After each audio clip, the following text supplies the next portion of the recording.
काल मार्गशीर्ष महिना संपला, त्यामुळं आज चिकनचा बेत होता. तर त्यासाठी बघा हे चिकन मी शिजवून घेतलेलं आहे. चिकन शिजवण्यासाठी फक्त तेलामध्ये हिंग, हळद आणि शिजण्यापुरतं पाणी घातलेलं आहे.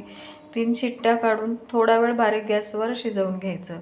आणि हा कांदा मसाला मी रेडी करून ठेवलेला आहे. माझ्याकडे तयारच असतो तो. तर कांदा, खोबरं, लसूण, आलं आणि कोथिंबीर हे भाजून चांगलं त्याचं वाटण बनवायचं आहे. ते बनवून ठेवलेलं असतं माझ्याकडे. आणि आता फोडणी देण्यासाठी हिंग, हळद आणि आपला काळा मसाला. कढईमध्ये तेल तापायला ठेवलेलं आहे. फोडणी देण्यासाठी बघा आपण हिंग, हळद, मसाला घातलेला आहे. आपला जो वाटण आहे जे बनवलेलं ते घातलेलं आहे. आणि थोडं शिजण्यासाठी आपण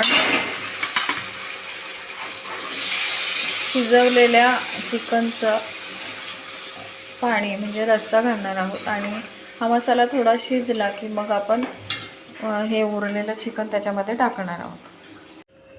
शिजलेलं चिकन मसाल्यामध्ये घालून घेतलं आणि त्याला हवं तेवढं थोडंसं पाणी अजून ॲड केलं. चवीपुरतं मीठ घातलं. मी मगाशी सांगायला विसरले की चिकन शिजवताना त्याच्यामध्ये चिकनबरोबर आपण थोडंसं मीठही घातलं होतं. भाजी छान उकळून घेतली आणि हे बघा आता खाण्यासाठी तयार आहे आपला चिकन रस्सा.